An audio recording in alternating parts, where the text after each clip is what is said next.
ಯಾವಾಗ ನನ್ನ ಹೀಯಾಳಿಸಿದ್ರು ನಾನು ಇನ್ ಇವ್ರ ಜೊತೆ ಸೇರಿದ್ರೆ ಸರಿ ಹೋಗಲ್ಲ ಅಂತ. ನೀನ್ ವಿಕಲಚೇತನಯ್ಯ, ನೀನ್ ಶಾರ್ಟ್ ಪುಟ್ಟು ಡಿಸ್ಕಸ್ ಎಸಕ್ ಹೋಗಿ ನಿನ್ ಕಾಲ್ ಮೇಲೆ ಬಿದ್ರೆ ನಾನ್ ರೂಢೆ. ನಾವಾಗ ಅಂತಾರಾಷ್ಟ್ರೀಯ ಮಟ್ಟಕ್ಕೆ ಹೋಗ್ಬೇಕಂದ್ರೆ ಖರ್ಚು ವೆಚ್ಚ ಎಲ್ಲ ನಾವೇ ಧರಿಸ್ಬೇಕು. ಇದೊಂಥರ ನಮ್ದು ಕಹಿ ಘಟನೆ. ಈ ವಿಡಿಯೋದಲ್ಲಿ ಪ್ರತಿಷ್ಠಿತ ಪದ್ಮಶ್ರೀ ಪ್ರಶಸ್ತಿ ಪುರಸ್ಕೃತರಾದ ಕೆ.ವೈ. ವೆಂಕಟೇಶ್ ಅವರ ಸಾಧನೆಗಳ ಬಗ್ಗೆ ತಿಳ್ಕೊಳ್ಳೋಣ. ಅವರ ಕ್ರೀಡಾ ಹಾದಿಯಲ್ಲಿ ಅವರು ಎದುರಿಸಿದ ಕಷ್ಟಗಳೇನು ಅವರೇ ಹೇಳ್ತಿದ್ದಾರೆ, ಬನ್ನಿ ಕೇಳೋಣ. ನಮಸ್ಕಾರ, ನನ್ನ ಹೆಸರು ಕೆ.ವೈ. ವೆಂಕಟೇಶ್ ಅಂತ. 2021 ವರ್ಷದ ಪದ್ಮಶ್ರೀ ಪ್ರಶಸ್ತಿ ಪುರಸ್ಕೃತನು. ಈ ಪದ್ಮಶ್ರೀ ಪ್ರಶಸ್ತಿ ನನಗೆ ಬಂದಿರೋದೊಂದು ಹೆಮ್ಮೆಯ ಸುದ್ದಿ. ಯಾಕಂದ್ರೆ ಎಲ್ಲರಿಗೂ ಇದು ಬರ್ಬೋದು, ಬಟ್ ನಮ್ಮಂತ ವಿಕಲಚೇತನರಿಗೆ ಈ ಪ್ರಶಸ್ತಿ ಗುರುತಿಸಿ ಕೊಡ್ತಾ ಇದಾರಲ್ಲ ಕೇಂದ್ರ ಸರ್ಕಾರ, ಅವ್ರಿಗೆ ನಾನು ದೊಡ್ಡ ಸಾಷ್ಟಾಂಗ ನಮಸ್ಕಾರ ಹೇಳ್ತೀನಿ. ಜನವರಿ 25ನೇ ತಾರೀಕು ಕೇಂದ್ರ ಗೃಹ ಸಚಿವಾಲಯದಿಂದ ನನಗೆ ಕರೆ ಬರುತ್ತೆ. ಏನು ಅಂದ್ರೆ, ನಿಮ್ಮ ಹೆಸರು ಪದ್ಮಶ್ರೀ ಪ್ರಶಸ್ತಿಗೆ ಆಯ್ಕೆ ಆಗಿದೆ. ನಾನು ಸ್ವಲ್ಪ ಚಲವಣ ಆದೆ, ಯಾಕಂದ್ರೆ ನಾನು ಅಪ್ಲೈ ಮಾಡಿಲ್ಲ. ನನ್ನ ಹೆಸರು ಹೆಂಗೆ ಇವ್ರು ಆಯ್ಕೆ ಮಾಡಿದ್ದಾರೆ, ಹೆಂಗಾಗಿರ್ಬೋದು ಅಂತ ಯೋಚನೆ ಮಾಡ್ತಾ ಇದ್ದೆ. ಆಮೇಲೆ ಸಂಜೆ 7 ಗಂಟೆಗೆ ಗೃಹ ಸಚಿವರು ಮತ್ತು ಪ್ರಧಾನಮಂತ್ರಿಗಳು ಮಾಧ್ಯಮದವರ ಜೊತೆ ಪ್ರಶಸ್ತಿ ವಿಜೇತರದ ಆಯ್ಕೆ ಪ್ರಕ್ರಿಯೆಯನ್ನು ಕೊಟ್ಟಾಗ, ಮಾಹಿತಿ ಕೊಟ್ಟಾಗ, ಅವಾಗ ನನ್ಗೆಲ್ಲ ಮಾಧ್ಯಮದವ್ರು ಕೇಳಕ್ ಶುರು ಮಾಡಿದ್ರು. ಏನ್ ಸರ್ ನೀವು ಅಪ್ಲೈ ಮಾಡಿದ್ರಾ, ನಿಮ್ಗೆ ಇದು ಬಂದಿದೆ ಅಂತ. ನಾನು ಹೇಳ್ದೆ ನಾನು ಅಪ್ಲೈ ಮಾಡಿಲ್ಲ ಸ್ವಾಮಿ.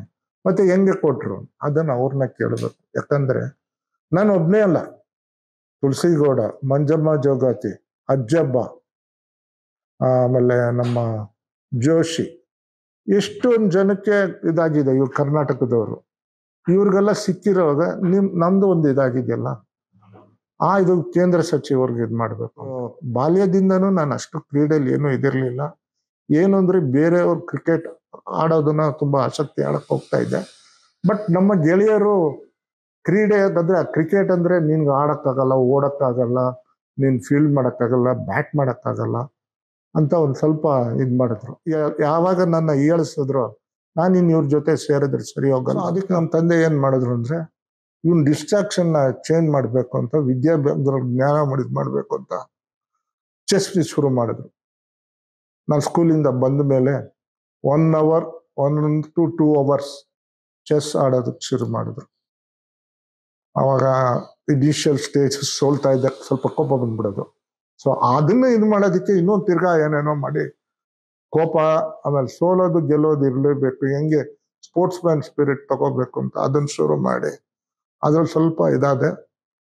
ಹೈಸ್ಕೂಲ್ಗೆ ಹೋದಾಗ ಈ ಚೆಸ್ ನಮ್ಮ ತಂದೆ ಏನ್ ಹೇಳ್ಕೊಟ್ಟಿದ್ದು ಅದು ಉಪಯೋಗ ಆಯ್ತು. ಯಾಕಂದ್ರೆ ಅಂತರ್ ಶಾಲಾ ಮಟ್ಟ, ಅವಾಗ ಈ ತಾಲೂಕ್ ಲೆವೆಲ್ ಶಾಲೆ ಸ್ಕೂಲ್ ಇದಿರತ್ತಲ್ಲ, ರಾಜ್ಯ ಸರ್ಕಾರ ನಡೆಸ್ತಾರಲ್ಲ, ಇದಕ್ಕೆ ನಾನು ಭಾಗವಹಿಸಕ್ ಶುರು ಮಾಡಿದೆ.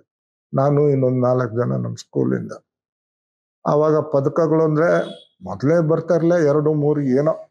ಅವಾಗ ನನ್ಗೊಂದು ಸ್ವಲ್ಪ ಖುಷಿ ಆಗೋದು, ನಮ್ಮ ಶಾಲೆಗೊಂದು ಚೆಸ್ ಅಲ್ಲಿ ಮಾಡ್ತಾ ಇದ್ದೀರಾ ಅಂತ. ಹಂಗೆ ಕಂಟಿನ್ಯೂ ಮಾಡೋ ಅಂತ ಶುರು ಮಾಡಿದ್ರು. ಆಮೇಲೆ ನಾನು ಡಿಪ್ಲೊಮಾ ಆದ್ಮೇಲೆ ಒಂದ್ ದಿವಸ ಬೆಳಗ್ಗೆ ಪೇಪರಲ್ಲಿ ಸಿ.ಎನ್. ಜಾನಕಿ ವಿಕಲಚೇತನ ಕ್ರೀಡಾಪಟು ಇಂಗ್ಲಿಷ್ ಕಾಲುವೆ ಕ್ರಾಸ್ ಮಾಡಿದ್ರು. ನನ್ಗೊಂಥರ ಆಸಕ್ತಿ ಆಯ್ತು. ಈ ಅಮ್ಮ ಗಾಲಿ ಕುರ್ಚಿ, ಕೈಕಾಲ್ ಸ್ವಾಧೀನ, ಇವ್ರು ಏನಂತಾರೆ, ಇವ್ರನ್ನ ಪ್ಯಾರಾಪ್ಲೆಜಿಕ್ ಅಂತ ಕರೀತಾರೆ. ಈ ಕೈಕಾಲ್ ಸ್ವಾಧೀನ ಇಲ್ಲದಮ್ಮ ಅವರು ಇಂಗ್ಲಿಷ್ ಕಾಲುವೆ ಕ್ರಾಸ್ ಮಾಡಿದ್ದಾರೆ. ಅದು ತುಂಬಾ ಕಷ್ಟ. ಪ್ಯಾರಿಸ್ ಟು ಲಂಡನ್ 22 hours ಇದರಲ್ಲೇ ಇರ್ಬೇಕು, ಸಮುದ್ರದಲ್ಲೇ, -6 degrees ವಾಟರ್. ಜೆಲ್ಲಿ ಫಿಶ್ ಬರುತ್ತೆ, ಆ ಜೆಲ್ಲಿ ಫಿಶ್ ಇಲ್ಲಿ ಅನ್ಕೊಂಡ್ರೆ ಸ್ವಾಧೀನ ಇನ್ನೂ ಇದಾಗುತ್ತೆ. ಸೊ ಇದನ್ನೆಲ್ಲ ಛಲ ಇಟ್ಕೊಂಡು ಆ ಅಮ್ಮ ಕ್ರಾಸ್ ಮಾಡಿದ್ರು. ಈ ಅಮ್ಮನಿಗೆ ಕಾಲಿಲ್ದೆ ಇಷ್ಟು ಸ್ವಾಧೀನ ಮಾಡಿರೋವಾಗ, ನನ್ ಕಾಲಿದೆ ಇಲ್ಲ ಅಂತಿಲ್ಲ, ಕೈ ಇದೆ. ಈ ಛಲನ ಇಟ್ಕೊಂಡು ನಾನು ಒಂದು ಸಮಾಜಕ್ಕೆ ಒಂದು ತೋರಿಸ್ಲೇಬೇಕು, ಇವರೇ ನಂಗೆ ಸ್ಫೂರ್ತಿದಾಯಕಿ. ಕ್ರೀಡೆ ಆಡೋದು ಅವಾಗ ಇನ್ನೊಂದು ತಲೆಗೆ ಓಡಿತು, ಏನ್ ಕ್ರೀಡೆ ಆಡೋದು. ಆಮೇಲೆ ಕಂಠೀರವ ಸ್ಟೇಡಿಯಂ ಅಲ್ಲಿ ಹೋದೆ. ಅಲ್ಲಿ ನಮ್ಮ ದ್ರೋಣಾಚಾರ್ಯ ಅವಾರ್ಡಿ ಸುಮಾರು ಜನ ಕ್ರೀಡಾಪಟುಗಳಿಗೆ ತರಬೇತಿ ನೀಡಿ ಅವರು ಅಂತಾರಾಷ್ಟ್ರೀಯ ಮಟ್ಟದಲ್ಲಿ ಒಲಿಂಪಿಕ್ಸ್ ಅಲ್ಲಿ ನಾರ್ಮಲ್ ಪೀಪಲ್ಗೆ, ವಿಕಲಚೇತನಕ್ಕಲ್ಲ ನಾರ್ಮಲ್ ಪೀಪಲ್ ಅವ್ರಿಗೆ ಟ್ರೈನಿಂಗ್ ಕೊಟ್ಟು ಕೋಚಿಂಗ್ ಕೊಟ್ಟು ಭಾರತಕ್ಕೆ ಹೆಮ್ಮೆ ತಂದಿಸಿದ ಅಂತ ಲಿಂಗಪ್ಪ ಅವರು. ಅವ್ರನ್ನ ಹೋಗಿ ಕೇಳ್ಕೊಂಡೆ. ಫಸ್ಟ್ ಅವರ ಭಯ ಬಿದ್ರು. ನೀನ್ ವಿಕಲಚೇತನಯ್ಯ, ನೀನ್ ಶಾರ್ಟ್ ಪುಟ್ಟು ಡಿಸ್ಕಸ್ ಎಸಕ್ ಹೋಗಿ ನಿನ್ ಕಾಲ್ ಮೇಲೆ ಬಿದ್ರೆ ನಾನು ಜವಾಬ್ದಾರಿ ಆಗ್ತೀನಿ. ನೀನ್ ಬೇಡಪ್ಪ, ನೀನು ಬೇರೆ ಸ್ಪೋರ್ಟ್ಸ್ ಆಡು, ಬೇರೆ ಇದು ಮಾಡು, ನಾನು ಬೇಕಂದ್ರೆ ಹೇಳ್ತೀನಿ. ನಾನು ಹೇಳ್ದೆ, ಇಲ್ಲ ಸರ್, ನಾನು ಇದಕ್ಕಾಗಿದ್ದೀನಿ, ಮಾಡೇ ಮಾಡ್ತೀನಿ. ನಾನೇ ನಾನು ಇದರಲ್ಲಿ ಜವಾಬ್ದಾರಿ ಅಂತ ನಾನೊಂದು ಪತ್ರ ಬರ್ಕೊಡ್ತೀನಿ. ಯಾರೇ ಏನೇ ಕೇಳಿದ್ರು ನಾನೇ ಜವಾಬ್ದಾರಿ ಆಗ್ತೀನಿ, ನಿಮ್ಗೇನು ಭಯ ಬೀಳ್ಬೇಡಿ. ಯಾಕಂದ್ರೆ ಅವಾಗ ವಿಕಲಚೇತನಿಗೆ ಹೇಳ್ಕೊಡಕ್ಕೂ ಸ್ವಲ್ಪ ಭಯ ಬೀಳ್ತಾ ಇತ್ತು. ಇವಾಗ ಎಲ್ಲ ಫೆಸಿಲಿಟಿ ಇದೆ, ಅವಾಗ ಏನು ಫೆಸಿಲಿಟೀಸ್ ಇರ್ತಾ ಇರಲಿಲ್ಲ. ಸೊ ಇನ್ನು ಥ್ರೋಸ್ಗೆ ಮಾಡಬೇಕು ಅಂತ ನನಗೆ ಶುರು ಮಾಡಿದ್ರು ಕೋಚಿಂಗ್. ಆಯಪ್ಪ ತುಂಬಾ ಡಿಸಿಪ್ಲಿನ್, ಪಂಕ್ಚುಯಾಲಿಟಿ ಇರಬೇಕು. ನಮ್ಮನ್ನ 3 ಗಂಟೆ ಕಂಟಿನ್ಯೂಸ್ ಸ್ಟೇಡಿಯಂ ಹೇಳಿದ್ರೆ ನಾವು 3 ಗಂಟೆಗೆ ಕರೆಕ್ಟಾಗಿ ಇರಬೇಕು. 3:05 3:10 ಅಂತ ಆದ್ರೆ ಕಳಿಸ್ಬಿಡೋರು, ನಾಳೆ ಬಾ ಹೋಗ್ಕೊಳ್ತೆ. ಆ ಥರ ಮನುಷ್ಯ ನನಗೆ ಒಳ್ಳೆ ದಾರಿ ದೀಪ ಆಗಿ, ನಂದಾದೀಪ ಆಗಿ ಈಗದಕ್ಕೆ ಬರೋದಕ್ಕೆ ಅವರೊಬ್ರು ಕಾರಣ. ಅಲ್ಲಿಂದ ನಂದು ಶುರು ಆಯ್ತು ಕ್ರೀಡೆ. ಆಗ ರಾಜ್ಯ ಮಟ್ಟ, ರಾಷ್ಟ್ರ ಮಟ್ಟ ಆಡ್ತಾ ಇದ್ದೆ. 94ರಲ್ಲಿ ನನಗೊಂದು ಅವಕಾಶ ಸಿಕ್ತು ಅಂತಾರಾಷ್ಟ್ರೀಯ ಮಟ್ಟದಲ್ಲಿ ಆಡೋದಕ್ಕೆ. ಅದು ಬರ್ಲಿನ್ ಹಿಟ್ಲರ್ ಕಟ್ಟಿದ ಸ್ಟೇಡಿಯಂ. ಅದೊಂಥರ ಖುಷಿ ಆಯ್ತು, ಹೆಮ್ಮೆ ಆಯ್ತು. ಯಾಕಂದ್ರೆ ಅಲ್ಲಿ ನಮ್ಮ ಇಂಡಿಯಾದ ಹಾಕಿ ಅವರು ಗೋಲ್ಡ್ ಮೆಡಲ್ ಗೆದ್ದಿದ್ರು. ಆಮೇಲೆ ಜೆಸ್ಸಿ ಓವನ್ಸ್ ಇದು ಮಾಡಿದ್ರು. ಸೊ ಇಂಥ ಇದರಲ್ಲಿ ನನಗೂ ಒಂದು ಹುಮ್ಮಸ್ ಬಂತು. ಇದರಲ್ಲಿ ಸೋಲ್ತಿನೋ ಗೆಲ್ತಿನೋ, ಅದು ಮೊದಲೇ ಅಂತಾರಾಷ್ಟ್ರೀಯ ಕ್ರೀಡಾಕೂಟ, ಒಂದು ಭಾಗವಹಿಸಿ ಖುಷಿ ಆಗತ್ತೆ ಅಂತ ಅಲ್ಲೋದೆ. ಅವಾಗ ಇದೊಂದು ಹೇಳೋದು ಮರ್ತು ಬಿಟ್ಟೆ. ನಾವಾಗ ಅಂತಾರಾಷ್ಟ್ರೀಯ ಮಟ್ಟಕ್ಕೆ ಹೋಗ್ಬೇಕಂದ್ರೆ ಖರ್ಚು ವೆಚ್ಚ ಎಲ್ಲ ನಾವೇ ಧರಿಸ್ಬೇಕು. ಅವಾಗ ರಾಜ್ಯ ಸರ್ಕಾರ ಅಲ್ಲ ಕೇಂದ್ರ ಸರ್ಕಾರಕ್ಕೆ ಮಾನ್ಯತೆ ಇರಲಿಲ್ಲ ನಮ್ಮ ಸಂಸ್ಥೆ. ಇವಾಗ ಮಾನ್ಯತೆ ಇರೋದ್ರಿಂದ ಎಲ್ಲದಕ್ಕೂ ಕೇಂದ್ರ ಸರ್ಕಾರ, ರಾಜ್ಯ ಸರ್ಕಾರ ವೆಚ್ಚ ಕೊಡುತ್ತಾರೆ. ಅವಾಗ ನಾವೇ ವೆಚ್ಚ ಭರಿಸಬೇಕು. ಇನ್ನೊಂದು ಹೇಳ್ಬೇಕಂದ್ರೆ ನಮ್ಮ ಲಿಂಗಪ್ಪ ಅವರು ನಮ್ ಕೋಚಿಂಗ್ ಕೊಡುವಾಗ 1 ಪೈಸಾ ತಗೊಳ್ಳಿಲ್ಲ. ಅದೊಂದು ಅವ್ರಿಗೆ ಖುಷಿ ಪಡ್ತೀನಿ. ಯಾಕಂದ್ರೆ ಯೂಶಲಿ ಕೋಚಸ್ ಅವ್ರ ಫೀಸ್ ಕೊಡ್ಲೇಬೇಕು, ನಮಗೂ ಒಂದು ಇದು ಗುರು ದಕ್ಷಿಣೆ ಕೊಡ್ಲೇಬೇಕು. ಬಟ್ ನಾನು ಕೇಳ್ದಾಗಲ್ಲ, ನೀನು ಪ್ರಶಸ್ತಿ ತಗೊಂಡ್ಬಾ, ಪದಕ ತಗೊಂಡ್ಬಾ, ಆಮೇಲೆ ನಾನು ತಗೊಳ್ತೀನಿ ಅನ್ನೋದಾಗ ನಾನು ಜರ್ಮನಿಗೆ ಹೋಗ್ಬೇಕಂದ್ರೆ ಫೈನಾನ್ಷಿಯಲ್ ಸಪೋರ್ಟ್ ಮನೇಲಿ ಅಷ್ಟು ಕೇಳಕ್ಕಾಗಲ್ಲ ನಾವು. ಆಗ ಏನ್ ಮಾಡಿದೆ, ಹಿಂಗೆ ಎಲ್ಲಾರನ್ನು ಸರಿ ರೋಟ್ರಿ ಕ್ಲಬ್, ಲಯನ್ಸ್ ಕ್ಲಬ್, ಫಿಲಾಂಥ್ರಫೀಸ್ ಇವ್ರ ಹತ್ರ ಎಲ್ಲ ಹೋಗಕ್ ಶುರು ಮಾಡಿದೆ. ಸುಮಾರು ಇಂಡಸ್ಟ್ರಿಯಲಿಸ್ಟ್ ಹತ್ರನೂ ಹೋಗ್ತಾ ಇದ್ದೆ. ಇಂಡಸ್ಟ್ರಿಯಲಿಸ್ಟ್ಗಳು ಸುಮಾರು ಜನ ಏನ್ ಮಾಡೋರು ಅಂದ್ರೆ ಹೀಯಾಳಿಸ್ಬಿಡೋರು. ನೀನು ಹೋಗಿ ಓದ್ಕೊಳೆ, ಹಿಂಗ್ಯಾಕೆ ಕ್ರೀಡೆ, ಹೋಗೋದು ಸುಮ್ಮನೆ ಮನೇಲಿ ಕೂತ್ಕೊಂಡು ಟಿವಿ ನೋಡ್ಕೊಂಡು ಇಲ್ಲ ಓದಿ ಬೇರೆ ದಾರಿ ನೋಡು, ಈ ಕ್ರೀಡೆ ನಿಮ್ಗೆ ಯಾಕೆ ಅನ್ನೋರು. ಅಯ್ಯೋ ಇವ್ರು ಇಷ್ಟು ಇದು ಮಾಡ್ತಾರಲ್ಲ, ಇದೇ ಒಂದು ಛಲ ಇಟ್ಕೊಂಡು ಅವಾಗ ನನಗೆ ಗಾಡ್ ಫಾದರ್, ಈಗಲೂ ಗಾಡ್ ಫಾದರ್ ಅಂತಾನೆ ಅವ್ರು ಹೇಳ್ತೀನಿ, ಡಾಕ್ಟರ್ ಜೀವರಾಜ್ ಆಳ್ವ.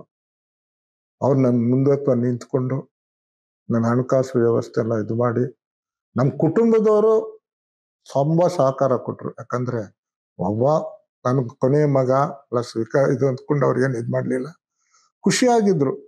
ಒಂದು ಹೊರ ದೇಶಕ್ಕೆ ಹೋಗಿ ಬಂದು ಒಳ್ಳೆ ಹೆಸರು ತಗೊಂಡ್ ಬಾ ನಮ್ಮ ಭಾರತಕ್ಕೆ ಅಂತ ಅವ್ರ ಆಶೀರ್ವಾದ, ಬೆಂಬಾಗ್ಲು, ಫ್ರೆಂಡ್ಸ್, ವೆಲ್ ವಿಷರ್ಸ್ ಎಲ್ಲರೂ ಖುಷಿಯಾಗಿ ಇದು ಮಾಡಿದ್ರು. ಡಾಕ್ಟರ್ ಜೀವರಾಜ್ ಅಲ್ವಂತೂ ಎಲ್ಲ ಸಹಾಯ, ಪ್ರೋತ್ಸಾಹ, ಬೆಂಬಲ ಕೊಟ್ಟು ನನಗೆ ಕಳಿಸಿದ್ರು. 94 ಹೋಗಿ ಅಲ್ಲಿ ಕ್ರೀಡೆಯಲ್ಲಿ ನಾನು ಮೊದಲೇ ಇದರಿಂದ ಕಂಬೈನ್ ಕ್ಯಾಟಗರಿ ಮಾಡ್ತಾರೆ. ನಮ್ಮ ವಿಕಲಚೇತನಲ್ಲಿ ಏನ್ ನ್ಯೂನತೆ ಇದೋ ಆ ಇದ್ರಲ್ಲಿ ಮಾಡಬೇಕು. ಬಟ್ ನನ್ನ ನ್ಯೂನತೆ ಇದ್ರಲ್ಲಿ ಕಮ್ಮಿ ಇದ್ದು ಜನ ಇರೋದ್ರಿಂದ ಕಂಬೈನ್ ಕ್ಯಾಟಗರಿ ಮಾಡಿದ್ರಿಂದ ನನ್ಗಲ್ಲಿ ಪದಕ ಆಗ್ಲಿಲ್ಲ. ಬಟ್ ನಾನು ಬೇಜಾರು ಮಾಡ್ಕೊಳ್ಳಿಲ್ಲ, ಯಾಕಂದ್ರೆ ನಂಗೆ ಖುಷಿ ಆಯ್ತು. ಹಿಟ್ಲರ್ ಕಟ್ಟಿ ಸ್ಟೇಡಿಯಂ ಅಲ್ಲಿ ಒಂದು ನಾವು ಭಾಗವಹಿಸಿದ್ನಲ್ಲ, ಅದೇ ಒಂದೊಂದು ನಾನು ಹೆಮ್ಮೆ ಹಾಕೊಂಡು ವಾಪಸ್ ನಮ್ಮ ಭಾರತಕ್ಕೆ ಮರಳಿದೆ. ನಮ್ಮ ಕೋಚ್ಗೆ ಹೇಳಿದೆ, ಪರವಾಗಿಲ್ಲ ಬಿಡ, ಮೊದಲೇ ಇಂಟರ್ನ್ಯಾಷನಲ್ ಅಲ್ವಾ, ನೀನು ಭಾಗವಹಿಸ್ತಿಯಲ್ಲ ಅದೇ ನನ್ ಖುಷಿ, ಒಂದೇನೋ ಒಂದು ಮುಂದಕ್ಕೆ ಮಾಡ್ತೇವೆ ಹೋಗು ಅಂತ ಶುರು ಮಾಡಿ ಇದು ಮಾಡಿದ್ರು. 99ರಲ್ಲಿ ಆಸ್ಟ್ರೇಲಿಯಾಗ ಹೋಗಿ ಸಿಡ್ನಿಲಿ ನಡೀತಾ ಇತ್ತು. ಇದೊಂಥರ ನಮ್ಗೆ ಕಹಿ ಘಟನೆ. ದುಡ್ಡೆಲ್ಲ ಸ್ಪಾನ್ಸರ್ ಮಾಡಿಕೊಟ್ಟಿದ್ರು, ಬಟ್ ಹೋಗೋದಿಕ್ಕೆ ವೀಸಾ ಪ್ರಾಬ್ಲಮ್ ಆಯ್ತು. ಆಸ್ಟ್ರೇಲಿಯನ್ ಹೈ ಕಮಿಷನರ್ ಅವರು ನನಗೆ ನಮಗಂದ್ರೆ ನನಗಲ್ಲ, ನಮ್ಮ ಕ್ರೀಡಾಪಟುಗಳು, ಭಾರತ ಕ್ರೀಡಾಪಟುಗಳಿಗೆ ವೀಸಾ ರಿಜೆಕ್ಟ್ ಮಾಡಿದ್ರು. ಅಂದ್ರೆ ನಾವು ಮುಂಚೆನೆ ಎಂಟ್ರಿ ಫೀಸ್ ಕಟ್ಟಿಬಿಟ್ಟಿದ್ದೀವಿ, ಅದು ದುಡ್ಡು ವಾಪಸ್ ಬರಲ್ಲ ಕ್ಯಾನ್ಸಲ್ ಆದ್ರೆ. ಟಿಕೆಟು ಬುಕ್ ಮಾಡಿದೀವಿ, ಟಿಕೆಟ್ ಬುಕ್ ಮಾಡಿದ್ರೇನೆ ವೀಸಾ ಕೊಡೋದು, ಯಾಕಂದ್ರೆ ಟು ಅಂಡ್ ಫ್ರೋ ಮಾಡ್ಬೇಕಲ್ಲ, ಇದಕ್ಕೋಸ್ಕರನೇ ವೀಸಾ ಕೊಡೋದು. ನಮ್ಮ ಸಂಸ್ಥೆಯವ್ರು ಕೇಳಿದ್ರೆ ಅವ್ರು ಇದು ಕೂಲಾಗಿ ಹೇಳ್ತಾರೆ, ಬಿಡ್ರಿ ಮುಂದಿನ ಟೂರ್ನಮೆಂಟ್ಗೆ ಹೋಗ್ರಿ, ಇವಾಗ ಬಿಟ್ಬಿಡ್ರಿ ಅನ್ನೋರು. ನಮ್ಗೊಂಥರ ಬೇಜಾರಾಯ್ತು, ಯಾಕಂದ್ರೆ ನಾವು ಸ್ಪಾನ್ಸರ್ ಕೇಳಿ ತಗೊಂಡಿರೋದು, ಅವ್ರ ಹತ್ರ ತಲೆ ಎತ್ತಕ್ಕಾಗಲ್ಲ. ಮುಂದಕ್ಕೆ ಕೇಳಕ್ ಹೋದ್ರೆ, ಏನ್ರಿ ಹಳೇದ್ರಲ್ಲ ಇದ್ ಮಾಡ್ಲಿಲ್ಲ, ಇವಾಗ ಎಲ್ರಿ ಇದ್ ಮಾಡಿದ್ರಿ, ಹೋಗ್ ಬಂದ್ರಿ ಏನ್ರಿ, ತೋರ್ಸ್ರಿ ಅದು ಅಂತಾರೆ.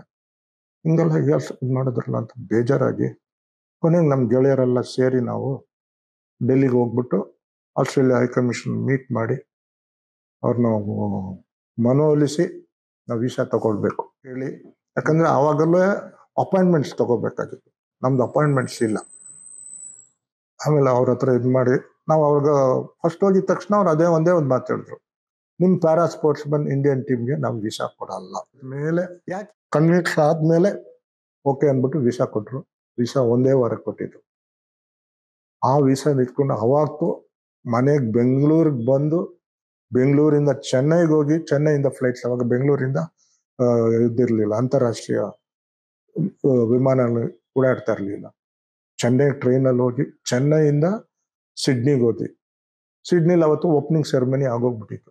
ಯೂಶಲಿ ಓಪನಿಂಗ್ ಸೆರೆಮನಿ ಯಾರೂ ಮಿಸ್ ಮಾಡ್ಕೊಳಲ್ಲ, ಯಾಕಂದ್ರೆ ನಮ್ಮ ಇಂಡಿಯನ್ ಫ್ಲಾಗ್ನ ಇಟ್ಕೊಂಡು ನಾವು ಇದ್ರಲ್ಲಿ ಮಾರ್ಚ್ ಪಾಸ್ಟ್ ಹೋಗ್ತೀವಲ್ಲ, ಅದೊಂಥರ ಜೋಶ್ ಇರುತ್ತೆ.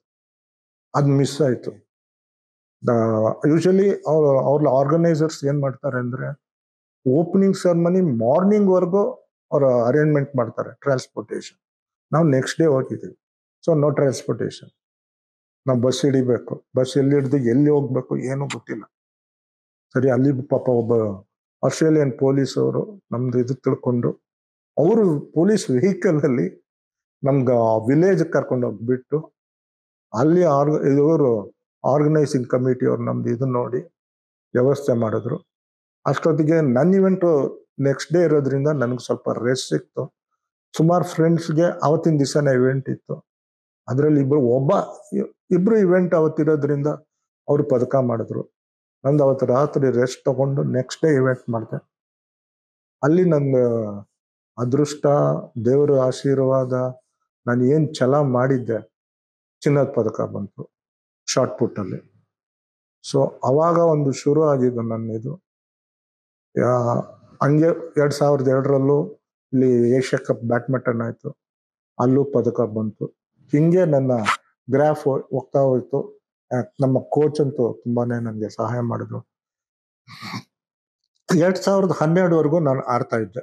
2012ರಲ್ಲಿ ನಾನು ಕ್ರೀಡೆಯಿಂದ ನಿವೃತ್ತಿ ತಗೊಂಡು, 2012 ನಿವೃತ್ತಿ ತಗೊಂಡ್ಮೇಲೆ ನಮ್ಮ ವಿಕಲಚೇತನ ಕ್ರೀಡೆಯನ್ನು ಬೆಳೆಸ್ಬೇಕು, ನಮ್ಮ ಇಂಡಿಯಾದಲ್ಲಿ ಪ್ಯಾರಾ ಸ್ಪೋರ್ಟ್ಸ್ ತುಂಬಾ ಡೆವಲಪ್ ಮಾಡಬೇಕು ಅಂತ ನಮ್ಮ ಪ್ಯಾರಾ ಬ್ಯಾಡ್ಮಿಂಟನ್ ಸಂಸ್ಥೆಯಲ್ಲಿ ನಾನು ಅಧ್ಯಕ್ಷನಾಗಿ ಆಲ್ ಇಂಡಿಯಾ ಪ್ಯಾರಾ ಬ್ಯಾಡ್ಮಿಂಟನ್, ನಮ್ಮ para badminton sports association of India ಅಂತ ಸಂಸ್ಥೆನ ಹುಟ್ಟಾಕಿದ್ದು 2001ರಲ್ಲಿ. ಪ್ರತಿ ವರ್ಷ ರಾಷ್ಟ್ರೀಯ ಕ್ರೀಡೆ ಮಾಡ್ತಾ ಇದ್ವಿ, ಯಾಕಂದ್ರೆ ಹೊಸ ಪ್ರತಿಭೆಗಳನ್ನ ಗುರುತಿಸ್ಬೇಕು. ಸ್ಟಾರ್ಟಿಂಗ್ ಅಲ್ಲಿ ಪ್ಯಾರಾ ಬ್ಯಾಡ್ಮಿಂಟನ್ ಪ್ಲೇಯರ್ಸ್ ಇದ್ದಿದ್ದು ಬರೀ 20 ಜನ, 2002ರಿಂದ 2016ವರೆಗೂ. ಈಗ para badminton players around 250 to 500 ಆರ್ತಾರೆ. ಅದರಲ್ಲಿ ಈಚೆಗೆ 2 ಒಲಿಂಪಿಕ್ಸ್ ಅಲ್ಲೂ ನಮ್ಮ ಪ್ಯಾರಾ ಒಲಿಂಪಿಕ್ಸ್ ಅಲ್ಲಿ ನಮ್ಮ ಪ್ಯಾರಾ ಬ್ಯಾಡ್ಮಿಂಟನ್ ಪದಕ ಬಂದಿದೆ. ಏಷ್ಯನ್ ಗೇಮ್ಸ್ ಅಲ್ಲಂತೂ ಪ್ರತಿ ಬರ್ತಾ ಇದೆ, ವರ್ಲ್ಡ್ ಚಾಂಪಿಯನ್ಶಿಪ್ಸ್ ಅಲ್ಲೂ ಪದಕ ಬರ್ತಾ ಇದೆ. ಸೊ ಇದೆಲ್ಲ ನೋಡಿ ಕೇಂದ್ರ ಸರ್ಕಾರ ತುಂಬಾನೇ ಪ್ರೋತ್ಸಾಹ ಕೊಟ್ಟು, ಬೆಂಬಲ ಕೊಟ್ಟು, ಇವಾಗ ಅದಕ್ಕೆ ಖೇಲೋ ಇಂಡಿಯಾ ಅಂತ ಮಾಡ್ತಾ ಇತ್ತು ನಾರ್ಮಲ್ ಆಗಿ. ಇವಾಗ ಹಂಗೆ ಪ್ಯಾರಾದವ್ರಿಗೂ ಖೇಲೋ ಇಂಡಿಯಾ ಮಾಡಿ ಅಲ್ಲಿ ಪ್ರತಿಭೆಗಳನ್ನ ಗುರುತಿಸಿ ಅವ್ರನ್ನ ಸಾಯಿನಲ್ಲಿ ಇಡ್ತಾರೆ. ಅಂದ್ರೆ ಸ್ಪೋರ್ಟ್ಸ್ ಅಥಾರಿಟಿ ಆಫ್ ಇಂಡಿಯಾ ಇಡೋದಲ್ಲ, ಅಲ್ಲಿ ಐಡೆಂಟಿಫೈ ಮಾಡಿ ಇವ್ರನ್ನ ಕ್ಯಾಂಪಲ್ಲಿ ಚೆನ್ನಾಗಿ ಫಿಟ್ ಮಾಡಿ ಟ್ರೈನಿಂಗ್ ಮಾಡಿದ್ರೆ ಇವರು ಒಬ್ರು ನಮ್ಮ ಭಾರತ ಹೆಮ್ಮೆಯ ಪುತ್ರಿ ಆಗ್ತಾರೆ ಅಂತ ಇದು ಮಾಡಿ, ಈ ತರ ರಿಗೋರಸ್ ಟ್ರೈನಿಂಗ್ಸ್ ಕೊಟ್ಟು ಮಾಡಿಕೊಂಡು ಈ ಸಂಸ್ಥೆ ಈಗ ನಮ್ಮ ಪ್ಯಾರಾ ಒಲಿಂಪಿಕ್ ಕಮಿಟಿ ತುಂಬಾನೇ ಬೆಳೆದಿದೆ. ಇತ್ತೀಚೆಗೆ ಪ್ಯಾರಾ ಒಲಿಂಪಿಕ್ಸ್ ಅಲ್ಲಿ ನಮ್ಮ ಪದಕಗಳು ಎಷ್ಟು ಅಂದರೆ 29. ನಾರ್ಮಲ್ಲು 9 ಬಂದಿರೋದು, ನಮ್ದು 29. ಏಷ್ಯನ್ ಗೇಮ್ಸಲ್ಲಿ 117 ಪದಕ, ನಾರ್ಮಲ್ ಅವ್ರು 109. ಸೊ ನಾವೇನು ಅಂದರೆ ಛಲ ಇಡ್ತೀವಿ, ಛಲ ಇಟ್ಮೇಲೆ ಆ ಸಾಧನೆ ಮಾಡೇ ಮಾಡ್ತೀವಿ. ನಮ್ದು ಅದೇ ಒಂದು ಗುರಿ. ಪ್ರಧಾನ ಮಂತ್ರಿ ನನ್ನ ಹತ್ರ ಬಂದರು, ಆಮೇಲೆ ಇಲ್ಲಿ ಬೆನ್ನಿಂಗ್ ಹೊಡೆದ್ರು. 2 ನಿಮಿಷ ನಾನು ಸೈಲೆಂಟ್, ಏನು ಗೊತ್ತಾಗಿಲ್ಲ. ಆಮೇಲೆ ಕೊನೆಗೆ ಅವರೇ ಎಬ್ಬಿಸಿದ್ರು. ನಿಮ್ಕಾ ಬುಕ್ ಆಫ್ ರೆಕಾರ್ಡಲ್ಲಿ ದಾಖಲೆ. ಮನಸ್ಸು ಈಗಲೂ ಮಾತು ನಾನು ಮರೆಯೋಕ್ಕಾಗಲ್ಲ. ಕಲಾಚಂದನ ಯೂಟ್ಯೂಬ್ ಚಾನೆಲ್ನ ಸಬ್ಸ್ಕ್ರೈಬ್ ಮಾಡಿ, ಲೈಕ್ ಮಾಡಿ, ಶೇರ್ ಮಾಡಿ, ಬೆಲ್ ಐಕಾನ್ ಒತ್ತೋದನ್ನ ಮರಿಬೇಡಿ.